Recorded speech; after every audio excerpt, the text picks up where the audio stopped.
Geometry, note section 9.3, trig applications. There's two new terms in this section, angle of elevation, angle of depression. Let's focus first on angle of elevation. This type of angle starts at a horizontal line, that's in all caps, people, and elevates to form an angle. In this picture, there are two horizontal lines, up here by the plane and the water. Only one of those can we elevate to form an angle. Elevate means to go up. In this picture, I'm going to put a star here. This is the angle of elevation. Every place we put a star is the angle of elevation. Let's look at our next picture. Horizontal, horizontal, diagonal. There's only one horizontal line here, which we can elevate to form an angle. That's the angle of elevation. This picture here, typically, a situation like this, not always, but typically we're going to draw an imaginary horizontal line up here. Elevate starts at a horizontal and elevates to form the angle. This here is our angle of elevation. Once again, it is elevating like so. What is an angle of depression? It starts at a horizontal line and depresses to form an angle. It goes down. So in the same picture that we had over on the left, here is two horizontals. Only way we can depress, go down to form an angle is here. So this is the angle of depression. In this picture, horizontal, depress, angle of depression. Here, we have to add this imaginary horizontal, depress, angle of depression. Now here's the beautiful part of this. These two definitions both start at a horizontal. That's beautiful. Since they're horizontal lines, that means in each of these pictures, these horizontal lines are parallel, which means that this transversal is going to always form alternate interior angles with the angle of elevation, angle of depression. They're always the same measure. An angle of elevation and an angle of depression are always the same measure. That is the beauty. That is angle of elevation and angle of depression. All right, directions. Solve each problem. If needed, round measures of segments to the nearest hundredth and angles to the nearest degree. You must draw a picture. At a certain time of day, the angle of elevation of the sun is 24 degrees. Find the length of a shadow cast by a building 90 feet high. When you do these problems, you first want to start with the ground. Then we have a sun and we have a building. Since a shadow is being cast, that must mean the sun is higher than the building. So let me draw the sun. That's a terrible sun. That's a better.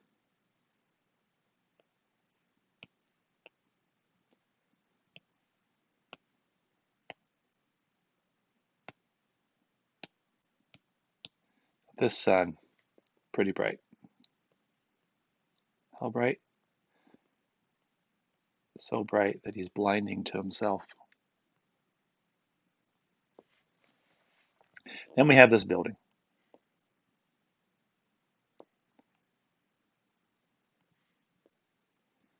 My building has a door, and it's got some windows.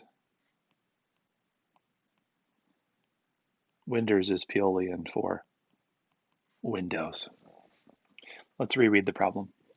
At a certain time of day, the angle of elevation of the sun is 24 degrees. I don't know what to do with that.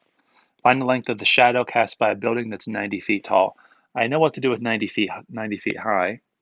This building is 90 feet high. That's easy. On these problems, unless told otherwise, and you rarely will be, assume the ground is horizontal. Assume things like buildings and trees are vertical.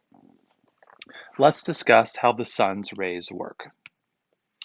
The sun has rays that go off in every direction, and they continue to go in those directions until they hit things, and those things stop the sun's rays.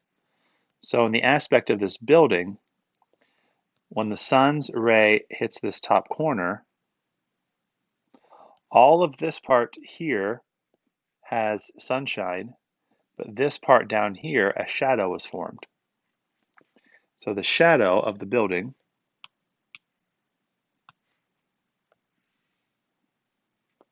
would be here. To make it clear, I'm going to write shadow.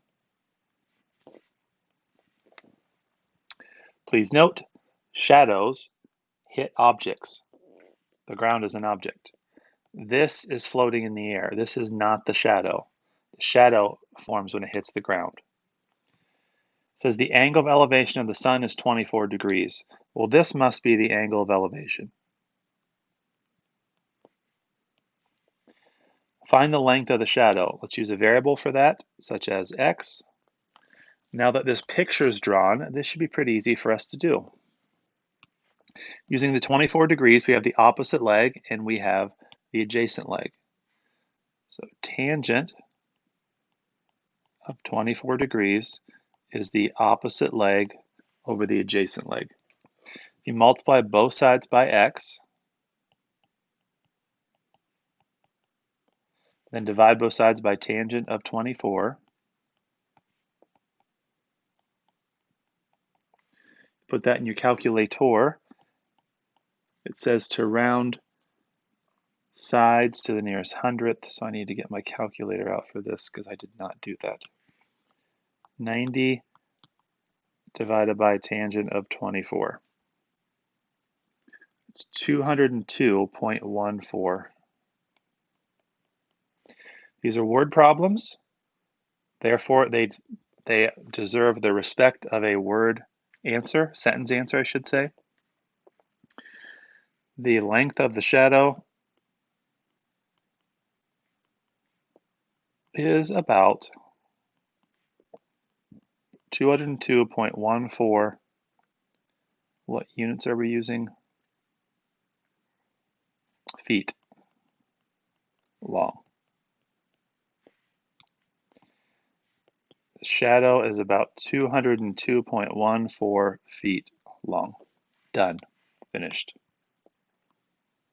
Number 2. Narcoleptic Nellie. Narcoleptic is someone who falls asleep spontaneously, has no control over it. Narcoleptic Nellie is flying a kite while taking a nap. Before I get any further, let's draw the ground. Nellie is taking a nap.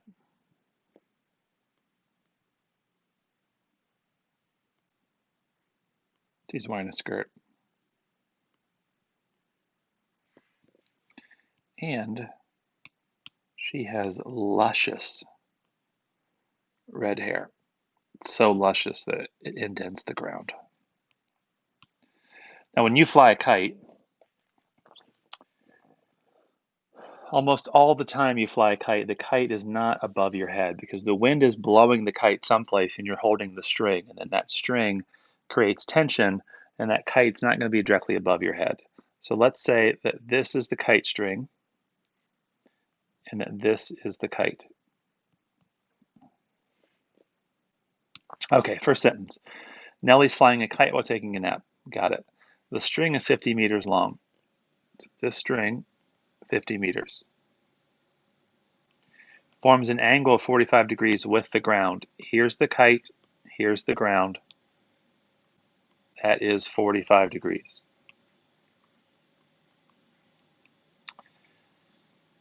How high is the kite above the ground?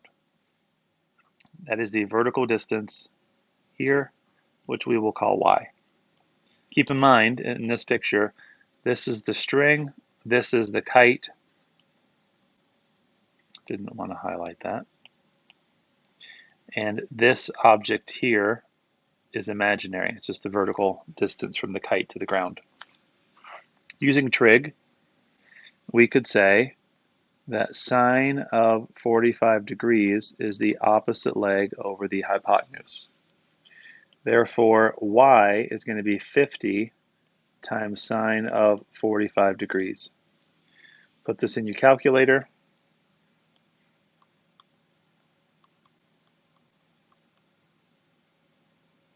Oh boy.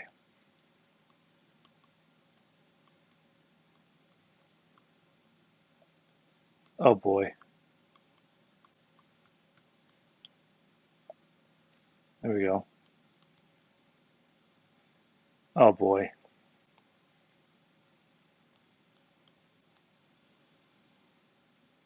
That's going to be 35.36, approximately. Sentence answer. The kite is about 35.36 meters high. Cool. Cool. Number 3. George decides to take all of his headless dolls and chuck them into a river. He wants to make sure that when the dolls hit the water's surface, they become totally submerged in the river water, so he intends on climbing to the very top of a bridge. So George sets out to find an appropriate bridge to hurl his headless dolls off. Upon walking somewhat aimlessly in search of a bridge that is just right, George finds himself standing 100 meters from a bridge made of gingerbread and honey. Gingerbread and honey, George mumbles to himself. From his standing position, he determines that the angle of elevation to the top of the delicious bridge is 35 degrees. George's eye level is 1.45 meters above the ground. Find the height of the bridge. Let's make a drawing. We have the ground. It's almost always what you're going to draw first is the ground. Then we have this bridge. Now my bridge building skills aren't that great. Because of that, I'm going to write the word bridge on this. George, who was born with his arms attached to his hips, it tells us his eye level is 1.45 meters from the ground.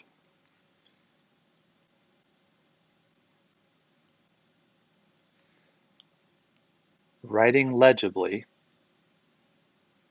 is the difference between making a mistake and not. I often do not write legibly. From his standing position, he determines that the angle of elevation to the top of the bridge is 35 degrees. Since they mention his eye level, we are going to assume that the angle of elevation comes from his eyes. If it doesn't mention his height or his eye level, then you assume that the angle of elevation comes from the ground. But it does mention his eye level, so we are going to say that this angle here, this angle of elevation, is 35 degrees. Did I miss any numbers here? I did. He's standing 100 meters from the bridge.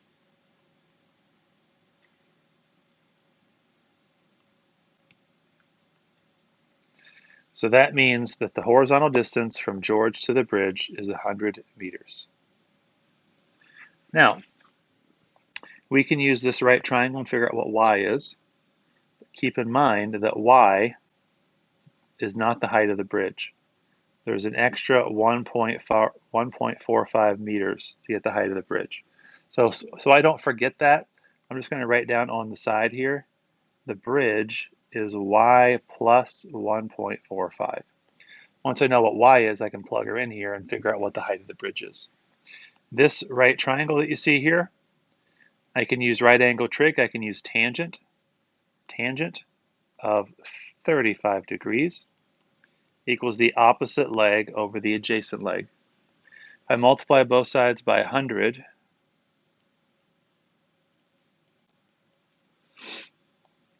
Put this into my calculator. I believe it's 70.02. So the bridge, whoops, please keep in mind that the 70.02 represents the distance above George's eyes that the top of the bridge is. We got to add 1.45 to that.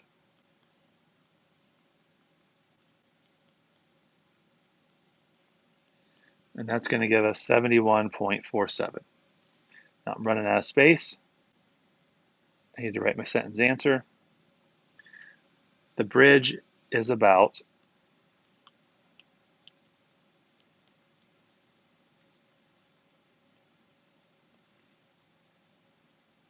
71.47 meters tall. Awesome. Last one. Number 4. From the top of a lighthouse, Hazelnut can see something floating in the open sea. Using her binoculars, she can clearly see that the floating object is in fact a floating headless doll. The angle of depression to the floating headless doll is 25 degrees. If the top of the lighthouse is 150 feet above sea level, find the distance from the doll to the foot of the lighthouse. We have a lot to unpack here. What do we always draw first? Not the ground, because this is talking about water. So let's say that this is the water here. Lighthouse doesn't tell us, but it's likely going to be on ground. So let me tell you how to draw a lighthouse.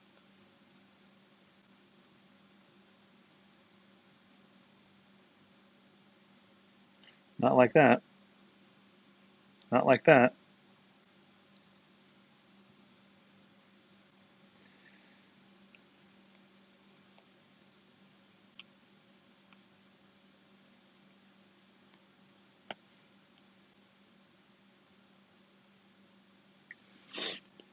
Is it a lighthouse yet? It sure isn't. We're getting there, fellas.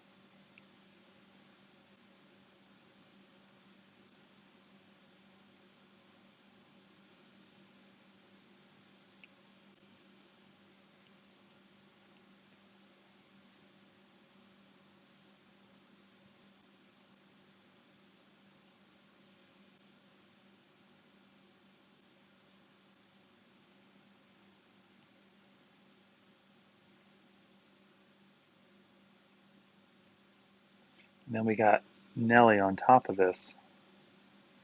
Boy, I really didn't give myself a lot of space to draw this delicious picture.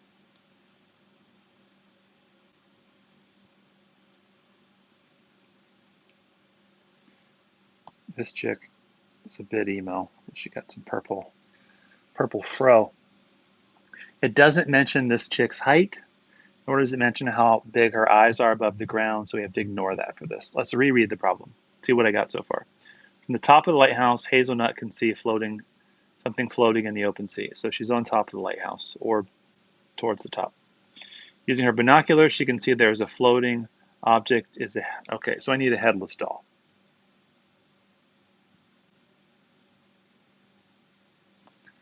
Right? The angle of depression to the doll is 25 degrees. So from up here to the headless doll, the angle of depression starts at a horizontal and depresses. On the quiz that we take, students miss a lot of points because they put the angle of depression here. This does not start at a horizontal. This doesn't even use a horizontal. That's not the angle of depression. This is. If the top of the lighthouse is 150 feet above sea level, so this is 150 feet, find the distance from the doll to the foot of the lighthouse. Where do you think the foot of the lighthouse is going to be? I think it's going to be down here. Whoops, wrong button.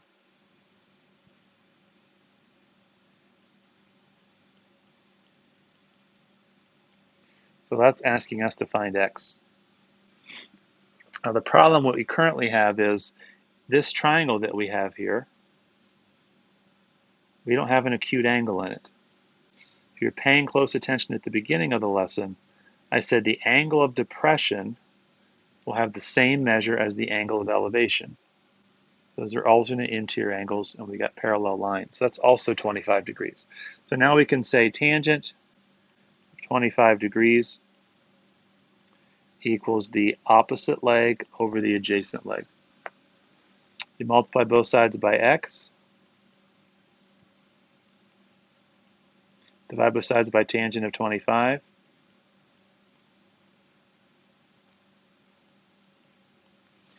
Put that in your calculator. This is about 321.68. Sentence answer. What was the question? Find the distance from the doll to the foot of the lighthouse. The doll is about 321.68 feet from the foot of the house o' light.